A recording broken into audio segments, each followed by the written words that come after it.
මේ දේශනෙන් මා කැමති අපේ මනසේ නොවිසඳුන ගැටලුවක් ගැන කතා කරන්න.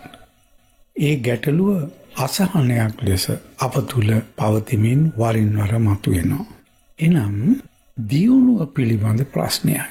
අපි හැම කෙනෙක්ම අපේ ගත සිත බුද්ධිය සම්පූර්ණයෙන්ම තමන්ගේ දියුණුව කරා යොමු කරලා ජීවත් වෙන්නේ. එහි මුදුන් පෙත්තටම තමා නැගිය යුතු යන අභිලාෂය ගැඹුරින් අපිට කාවැදිලා තියෙනවා. එය අපේ ජීවිත අරගලයේ මූලික කොටසක්.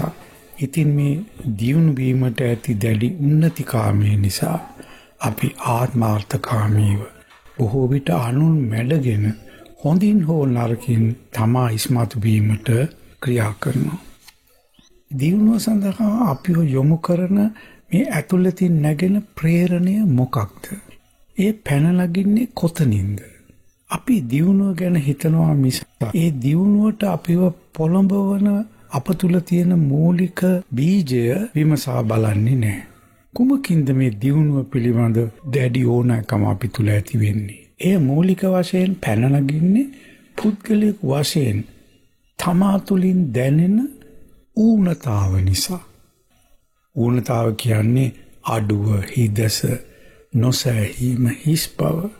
දැන් පුද්ගලික වශයෙන් අපිට නිතර ඇතුළතින් දැනෙනවා අඩුවක්, ඌනතාවක්.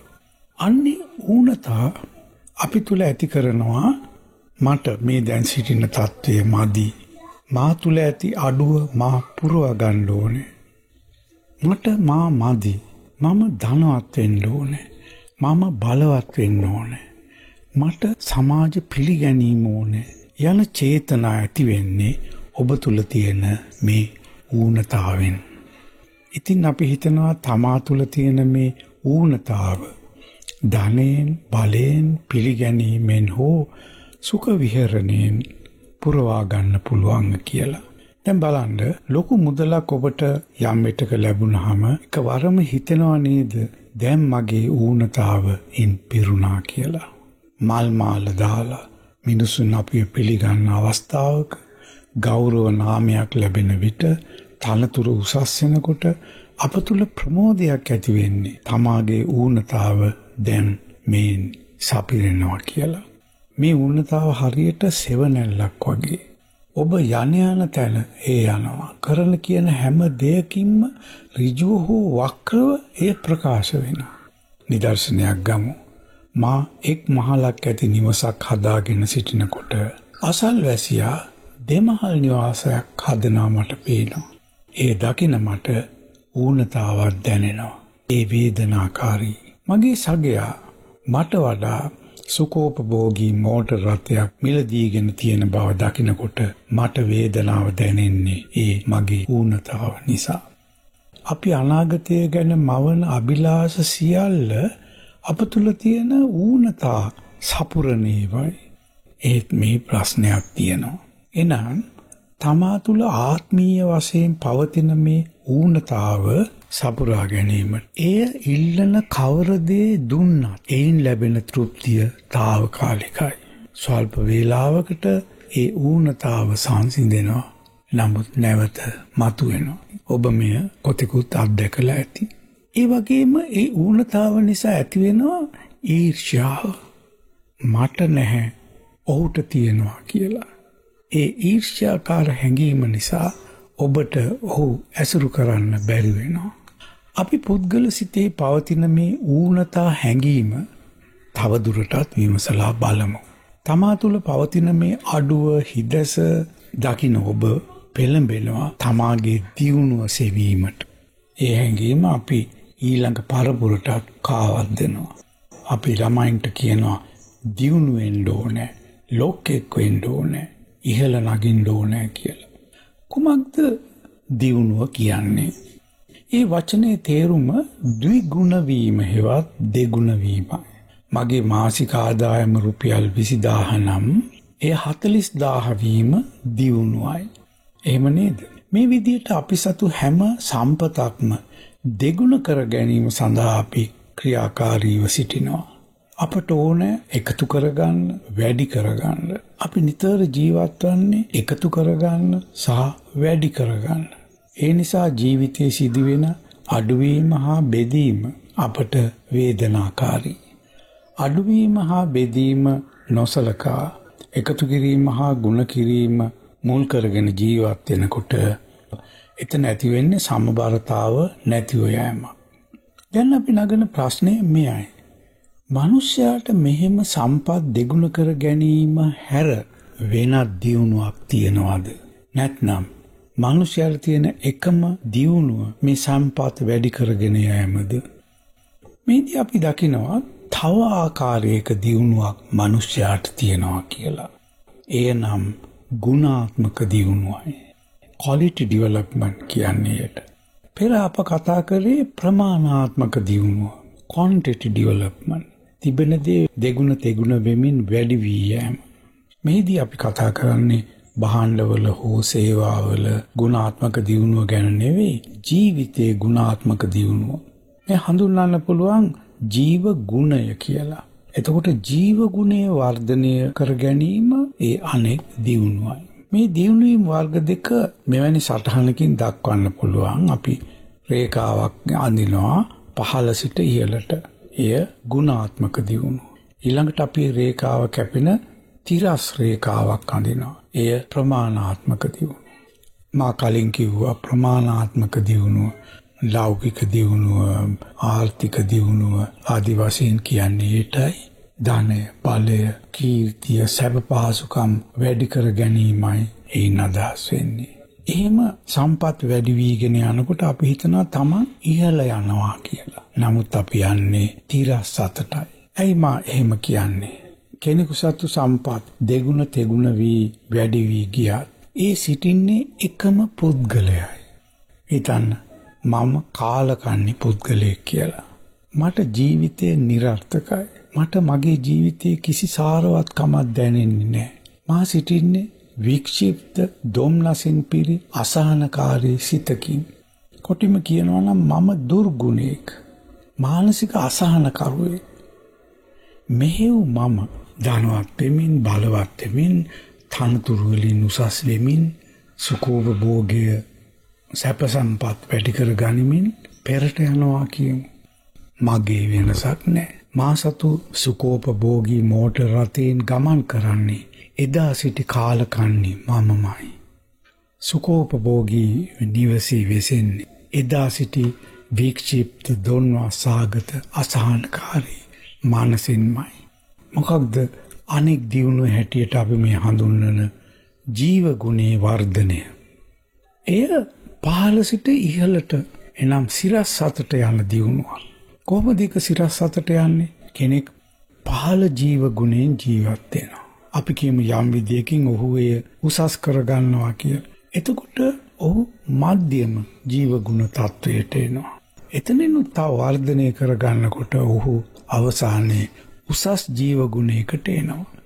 මම පහත් ජීව ගුණේ සිටිනකොට මගේ සිතට නිතර එන්නේ දුර්ගුණ, දොම්නස, වික්ෂිප්තතාව, අසහනය, ප්‍රාථමික මානසිකත්වය, ආත්මාර්ථකාමීත්වය යන දේවල්. ජීව ගුණයෙන් පහළ වෙන්න මනස දොම්නස්සාගත වෙනවා. ඒ කියන්නේ ඍණාත්මක පැත්තට, අඳුරු පැත්තට බර වෙනවා.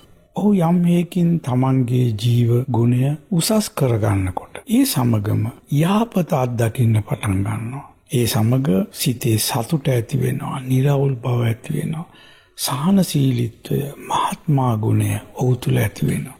දැන් ඉහළ ජීව ගුණය ශාරීරික වශයෙන් දැනෙන්නේ සජීවිතාව හැටියට. ඒ කියන්නේ තමාට දැනෙනවා තමා දැන් සැබවින්ම ජීවත් වෙනවා කියලා. තමාට දැනෙනවා තමා තුළ ජීවය උතුරා යනවා කියලා. ඒ හරීම ප්‍රබෝධමත් කායික හා මානසික තත්ත්වයක්.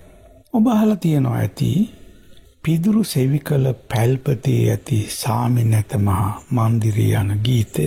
එයින් කියවෙන්නේ අපි මේ පැහැදිලි කරන්න උත්සාහ කරන දෙයයි. ඔබ ජීව ගුණයෙන් ඉහළ යන විට පැල්පතක විසුවත් ඔබට එය මහා මන්දිරයක් වගේ සුවදායකව දැනෙනවා. ඇත්තටම මේ කියන දේ අද කාලේ ලෝකයට ඉතාම අවශ්‍යයි. බහුභාණ්ඩ පරිභෝජනය නිසා පරිසරය විනාශ වෙනවා. මිනිසුන් සෞඛ්‍යයෙන් පිරිහෙනවා. ආයුෂ අඩු වෙනවා, රෝග වැඩි වෙනවා. මනුෂ්‍යයාට පුළුවන් නම් භාණ්ඩ නිෂ්පාදනය සඳහා සම්පත් ලබා ගැනීම සඳහා රටවල් යුද්ධ පවා ඇති වෙනවා. ඊටම අසහනකාරී මේ සමාජ ක්‍රමයක් පහළලා තියෙන්නේ මනුෂ්‍යයාගේ මේ දියුණු වීමට ඇති උන්නතිකාමයේ නිසා. එවැනි ලෝකයක මනුෂ්‍යයන් ලද සුළු දෙයකින් වැඩි තෘප්තියක්, වැඩි සෑහීමක් ලබාගෙන සතුටෙන් ජීවත් වෙන්න ඉගෙන ගත්තොත් මේ ලෝකයේ තියෙන විෂම තරංගය බොහෝ දුරට අඩු වෙලා යනවා.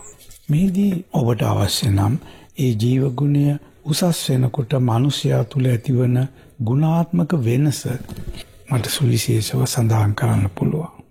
ඒ සමග ඇතිවන වෙනස මේ ආකාරයි.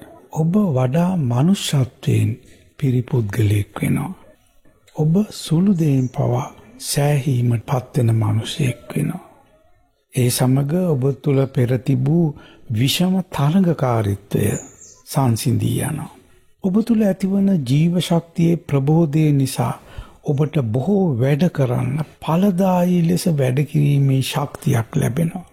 ඔබ මූලික වශයෙන් අර පහත් විඥාණයෙන් එන විනාශකාරී චර්යා, මත්පැන් බීම, ධූමපානය, මත්ද්‍රව්‍ය භාවිතය, සූදුව වැනි ක්‍රියාවලින් නිරායාසයෙන්ම වළකිනවා. පහත් මානසිකත්වයෙන් යුක්ත මිනිසයා නාට්‍යාකාර ජීවිතයකට අසු වෙනවා. මේ පැහැදිලි කරන්නට ඕනේ. දැන් ඔබ චිත්‍රපටයක් හෝ ටෙලිඩ්‍රාමාවක් බලන විට එහි තියෙන්නේ නාට්‍යමය සිද්ධි. ගැටුම් තුල ගැටුම් ක්‍රමක්‍රමයෙන් උත්සන්න වීම. ඒ ගැටුම් තුල මිනිසුන් සටන් කිරීම, මැඩීම, වැළපීම වැනි ක්‍රියා. සමහර මිනිස්සු දිහා බලනකොට ඔවුන්ගේ ජීවිතය තුලත් වෙන්නේ අර ටෙලිඩ්‍රාමාවක හෝ චිත්‍රපටයක සිදුවන ප්‍රබල සිද්ධි. උසස් විඥාණයට යනකොට අර මූලික ප්‍රාථමික හැඟීම් හීන වී යෑම නිසා ජීවිතයේ තිබූ නාට්‍යාකාර ගැටුම් නැති වෙලා ගිහිල්ලා නාට්‍ය නොවන ජීවිතයකට, සංසිඳුණු ජීවිතයකට ඔබපත් වෙනවා. ඉස්සර ඔබ යම් හැඟීමක් ඇති වුණාම එය ප්‍රකාශ කරා. සමහරට කෝපාවිෂ්ඨ වචනෙන්, කනස්සල්ලෙන්, චෝදනාවෙන්. දැන් ඔබ සිතේ ඇතිවන හැඟීම් තමාම දරාගෙන නිහඬව ඒවා විසඳා ගන්නවා.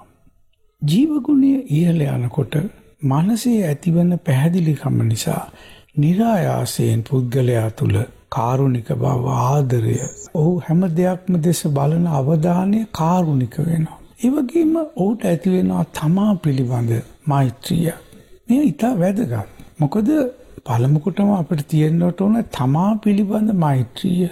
තමාට ආදරය කරන්නට ඕනේ. තමා පිළිබඳ මෛත්‍රිය නැති කෙනෙකුට අමාරුයි අන්‍යයන්ට මෛත්‍රිය පතුරවන්න. මේ තමා කෙරෙහි ඇතිවන ඒ ආදරය නිසා ඔහු තමාට වඩා සංවේදී වෙනවා. එවිට ඔහු පෙළඹෙනවා තමා වඩාත් සියුම් කරගන්න, මටසිලුටු කරගන්න, මුරුදු කරගන්න.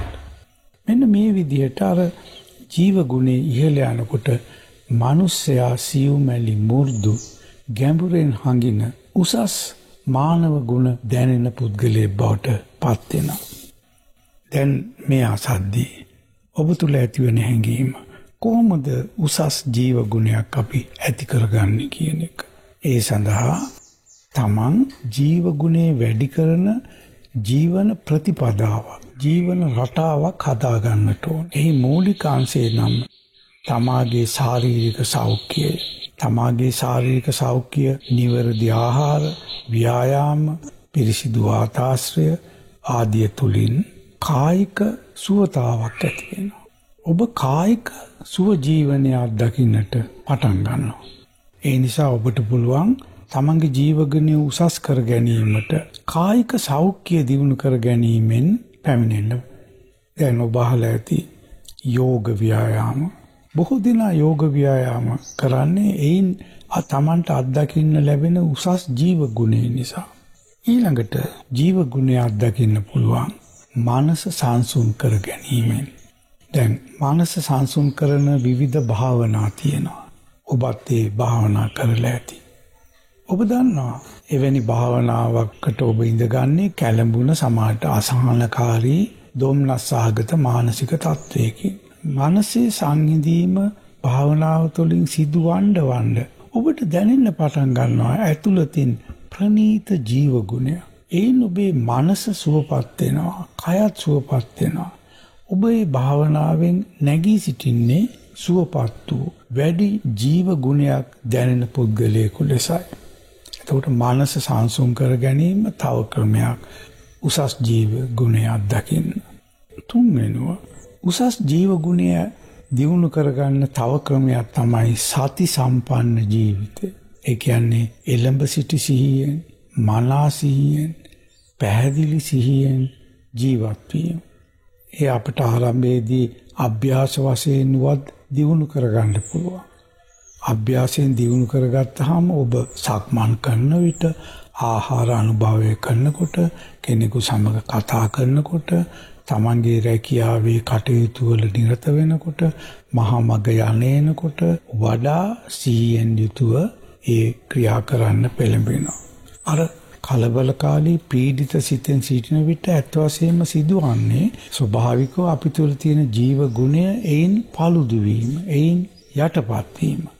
හිත සංසුන් වෙනකොට, සිහිය පෑදෙනකොට අර ස්වභාවිකව මිනිස්යාට තියෙන ජීව ගුණය මතුවෙන්න පටන් ගන්නවා.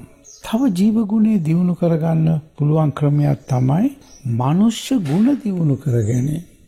කරුණාව මනුෂ්‍ය ගුණයක්. දැන් ඔබ හිතනවා නම් මේ කරුණාව කියන ගුණය බහුලව දැනෙන, ගැඹුරු ලෙස දැනෙන විදියට තමන්ගේ ජීවිතය හදා ගන්න ඕන කියලා. ඒ කරුණාව දැනෙන්න ඔබගේ විඥාණය උසස් වෙනවා. ඒ උසස් විඥාණයෙන් ඔබට වැඩි ජීවන තෘප්තියක්, සතුටක් ලැබෙනවා. ඉතින් මේ විදියට සතුට, සෞන්දර්ය, ප්‍රඥාව, යහපත වැනි මනුෂ්‍ය ගුණ වර්ධනය කරගන්න පුළුවන්. මේ දේශනෙන් පෙන්වා දෙන්න උත්සාහ කරේ අපි සිතාගෙන සිටින්නේ මිනිස්යාට තියෙන එකම දියුණුව සම්පත් වැඩි කරගෙන යෑම බව. නමුත් මෙහිදී මා පෙන්වා දුන්නා තව වර්ගයේ දියුණුවක් මිනිස්යාට තියෙනවා. එනම් තමන්ගේ ජීව ගුණය සහ තමන්ගේ විඥානය උසස් කර ගැනීම. එහෙම විඥානය උසස් කරගන්නකොට ජීවිතයෙන් අර සම්පත් වැඩි කර ගැනීමෙන් නොලැබෙන සන්තෘප්තියක්, සෑහීමක්, සතුටක්, සැහැල්ලු බවක්, වින්දනීය බවක් ඇති වෙනවා. මා කලින් කිව්වා වගේ මිනිසුන් ඉහළ ජීව ගුණයෙන් ජීවත් වෙන. ඊටාම හිතකර ජීව ගුණයක් ඕන අත්දකින්නවා වගේම ඔවුන්ගේ ජීවිත සුවපත් වන අතර ලෝකයේද සුවපත් වෙනවා.